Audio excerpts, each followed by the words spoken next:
Rare Network reports from the North American Blockchain Summit in Dallas, where blockchain.com president Lane Kasselman discussed their Cowboys partnership and their privacy-first AI assistant. Lane Kasselman, president of blockchain.com, thank you for being here with us today. So you just spoke on a panel with NFL Hall of Famer Emmitt Smith. Now, you did a historic compilation between an NFL team, the Cowboys, and crypto. Tell us about that. So blockchain.com is the first ever crypto company to sponsor an NFL team, and we did it with the Dallas Cowboys, America's team. That partnership has been amazing over the last 4 years. And recently we launched a book called Cowboys Math, which teaches third graders and fourth graders the basics and fundamentals of mathematics, finance, and crypto using football. So we trick them into learning about math in a very fun way. You talked about some analogies between sports and business, and tell me a little bit more about that. So when you're running a company, I think one of the first ideas you have is to build an amazing product or build an amazing company, which is a great way to run a business. But we're a little different. Our focus is on winning. We want to win. We want to be the best. We want to be the biggest. We want to take over our competitors in the finance industry. We really want to be one of the most well-known finance companies, not just crypto companies, in the world. And that winning mindset really aligned with the owners of the Cowboys, who are focused on winning, right? They have an NFL team. They want to win Super Bowls. They want to win games. And that's why there was such natural alignment between our two businesses. And when you see that footage of the Cowboys working with the kids, they are having so much fun. What was that like?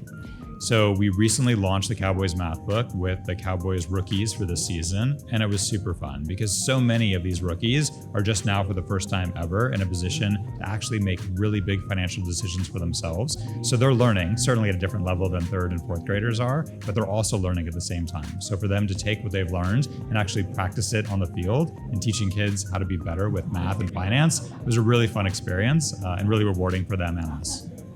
And blockchain.com is a huge company.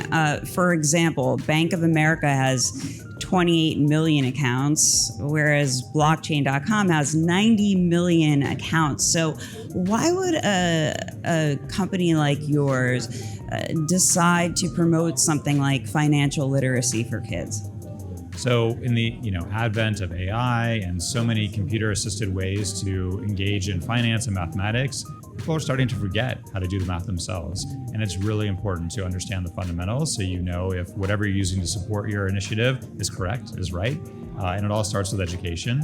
So while we have, we're fortunate to have millions of accounts around the world in over 190 countries, we realize that's not enough. We need to make sure that people understand the fundamentals because crypto, while it's exciting and offers a lot of opportunity, also comes with risks. And the best way to de-risk is to understand the math behind it.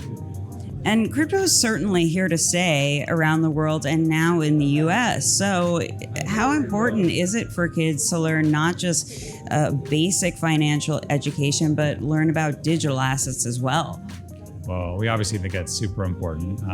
I hear almost every day from somebody that says, I don't really know a lot about crypto, but my son or daughter trades it, right? And that story keeps happening over and over. And one of the things that we've noticed is that in the traditional financial system, a lot of the antiquated technologies take a long time to get transactions completed or to settle, whereas crypto is instant. And so I do think we're coming to a point where what crypto has developed will start to be overlaid on our traditional financial system. And you guys have a really exciting wallet currently in beta that uses AI. Tell us a little bit about that. So earlier this year, we launched our June product. So it's June AI, not launching in the month June, it's named June. And June AI is a privacy-first, finance-enabled AI assistant that soon will be integrated into our crypto wallet. And so what that means for our customers is that they actually get a customized AI agent who's looking at their assets and helping them make smart investment decisions. This is a first of its kind. This doesn't exist anywhere else in the crypto industry and is really what our customers have been asking for. Unfortunately, we can't give every one of our millions of customers a human to give them investment advice, but we can give them an AI tool. And so we're very excited to launch this in beta, and it's coming out to the public very soon. So it's currently in beta, and how's it doing? Is it performing? So we've had so many people sign up. I think the wait list today is hundreds of thousands of people long. Every day, we see millions of interactions with our AA agent. The fact that it's privacy first, very important to a lot of people. We're not training our algorithm on anybody's data. So if you input any of your sensitive financial information, it stays there with you. Nobody else sees it. And the fact that it's finance enabled and crypto optimized means that it's thinking about how to best give you recommendations on your investment decisions. Blockchain.com is a company a lot of people know about. They want to know more. What's going on inside? So blockchain.com is scaling rapidly right now. We're almost 500 employees and we need several hundred more. So we're hiring all over the world, certainly here in Dallas, but also in our main office in London and other locations. And we're also developing new products across the retail business, which most consumers know, but also the institutional business. We're one of the largest institutional brokerages in the world. And so every day we have new products in development. We're very excited to bring some new ones to the market in the first half of next year. One thing you discussed at the end of the panel discussion was being a forever company. How do you achieve that?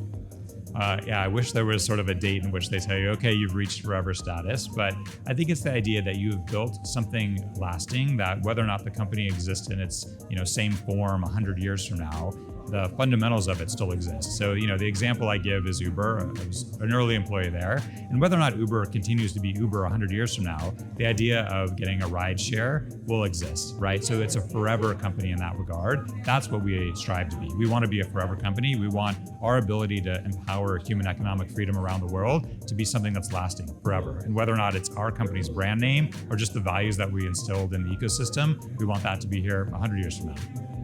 And while I have you here, I have to ask you, how do you feel about the current state of policy in the US for crypto adoption? So fortunately, this administration has been very supportive of the crypto industry. We've seen a lot of regulatory changes in the past 9 months that have been very positive for the industry. We're on the precipice of having a permanent regulatory framework. The market structure bill is working its way through the Senate right now.